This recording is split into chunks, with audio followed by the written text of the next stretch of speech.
Hi. Chapter 9 of Intra Muros by Rebecca Springer. Not as a child shall we again behold her, for when with rapture wild in our embraces we again enfold her, she will not be a child, but a fair maiden in her father's mansion, clothed with celestial grace. And beautiful with all the soul's expansion shall we behold her face. Henry W. Longfellow. The next day, my brother being away upon an important mission, I started out alone to see if I might not find the dear young friends of whom I had caught a fleeting glimpse the day before. I knew that all things were ordered aright in that happy world, and that sooner or later I should find them again. Yet I could but hope it might be very soon. I recalled the happy light upon their fresh young faces as they had met the beloved Master, and I longed to talk with them of their life from day to day. From thinking of them, I began again to think of my blessed interview with him, and became so absorbed in these thoughts that I was even oblivious to the beautiful world around me. Suddenly I heard someone say, "Surely that is Mrs. Sprague." And looking up, I saw sweet Mary Bates a few steps away, regarding me intently. I cried joyfully, "My precious mammy!" She flew to me and, folding me in her arms, drew my head to her shoulder in the old caressing way, almost sobbing in her great joy. "Dear, dear little Muzzer," a pet name often used by her in the happy past. How glad I am to have you here. I could scarcely wait to find you." "How did you know I was here, mammy?" "The master told me," she said softly. "May had already told me, and we were on the way to find you when we met him, and he told us he had just left you. Then we knew we must wait a little," she said reverently. How my heart thrilled! He had thought about, had spoken of me after we parted. I longed to ask her what he had said, but dared not. Seeming to divine my thoughts, she continued, "He spoke so tenderly about you, and said we must be with you much. May had work to do today, and as she had already seen you once, I came alone. She may be here later on. May I stay a time with you? There is so much to tell you, so much to ask about." "Indeed you may. I had started out to find you when we met. Come, dear child, let us return home at once." So, clinging to each other, we set out toward my home. "What shall I tell you first?" I asked. "Everything about the dear ones, every individual member of our beloved household. Begin with my precious heartbroken mother." Here her voice broke a little, but she soon continued, "I am with her often, but her great, and I fear, unreconciled sorrow keeps me from being the comfort to her I long to be. If only she could spend 1 hour with me here, could know God's wisdom and love as we know it, how the cloud would lift from her life, how she would see that the two lives, after all, are but one." "Yes, dear," I answered. I always urged her to think of it in that light, and to trust implicitly in the Father's tender care and never failing love. But it is difficult for us to see beyond the lonely hearthstone and the vacant chair. Still, I believe she does begin to dimly grasp the comfort you are so eager to impart. Ah, if only she knew that I need just that to complete my happiness now. We cannot sorrow here as we did on earth, because we have learned to know that the will of the Father is always tender and wise. But even heaven can never be complete for me while I know that my precious mother is forgetful of her many rare blessings, simply because I may not be with her in the flesh to share them.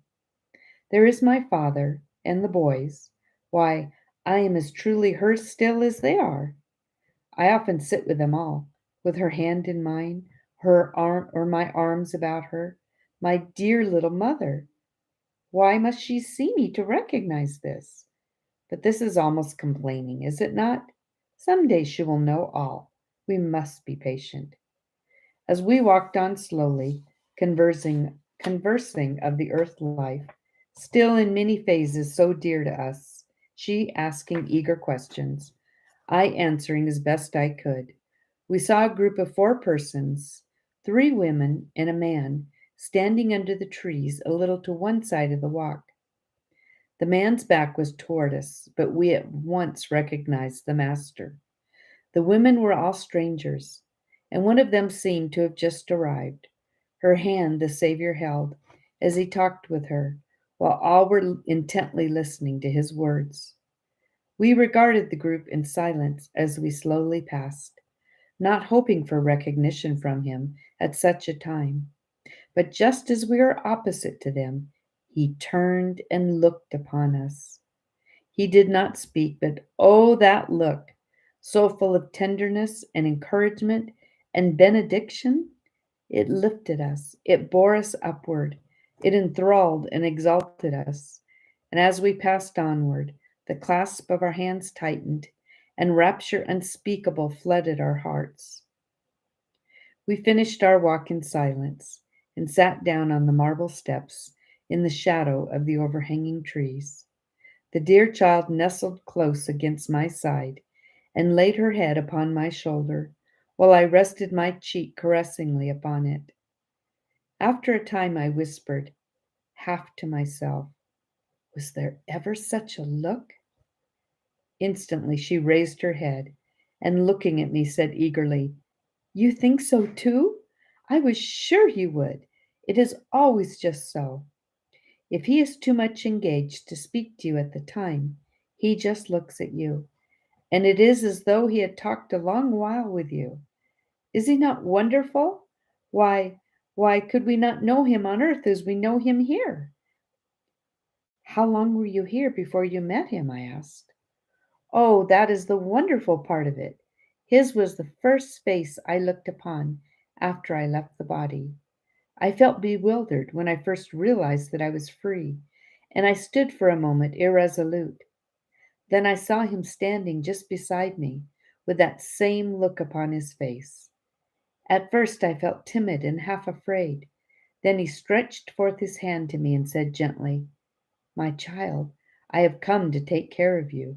Trust me. Do not be afraid. Then I knew him, and instantly all fear left me, and I clung to him as I would have done to either of my brothers. He did not say much to me, but somehow I felt that he understood all my thoughts. After a moment I asked, may I not remain a while with mamma? She is heartbroken. Yes, dear child, as long as you desire, he answered compassionately. Will you also remain? I asked, for I already felt I could not bear to have him leave me. He looked much pleased, as though he divined my thought as he answered, yes, I will never leave you till you are ready to accompany me. Then I went to mamma and put my arms about her, and presently the master too came and whispered words of comfort to her. But I am not sure she recognized our presence, though I fancied that she grew more calm beneath my caresses. We stayed till all was over. I never left mamma an instant, except that twice I stole to poor little Hal's sick room, when he was for a short time alone. I have always felt that he recognized my presence more than any of them. He lay so still and calm when I talked to him. He seemed to be listening. When they gathered for the last time about my casket, it seemed to me I must speak. I must show myself to them. Could they for one instant have seen my living self standing so calmly in their midst, they would have turned forever from the lifeless clay they had embalmed and beautified for the tomb. They would have known I was not there, but they would not recognize the truth. At last I pleaded with the master to let me show myself once to them there, but he said, it is not the Father's will.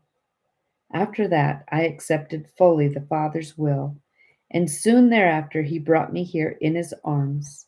And what a blessed life it is! I can only give a brief outline of our conversation on that first happy day. It is too sacred to be scanned by curious eyes. We talked until the golden twilight fell, and we watched the little birds nestling in the vines, and heard afar the solemnly joyous notes of the angels' choral song, and joined our voices in the hymn of praise. Later, we went to my room and lay down upon my dainty couch for rest, and the last words I heard before sinking into heaven's blissful sleep were tenderly whispered, "Dear, dear little Muzzer, I'm so glad and happy you are here." More than once the question has been asked, was there night there?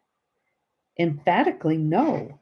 What, for want of a better designation, we may call day, was full of a glorious radiance, a roseate golden light which was everywhere. There is no language known to mortals that can describe this marvelous glory. It flooded the sky. It was caught up and reflected in the waters. It filled all heaven with joy and all hearts with song.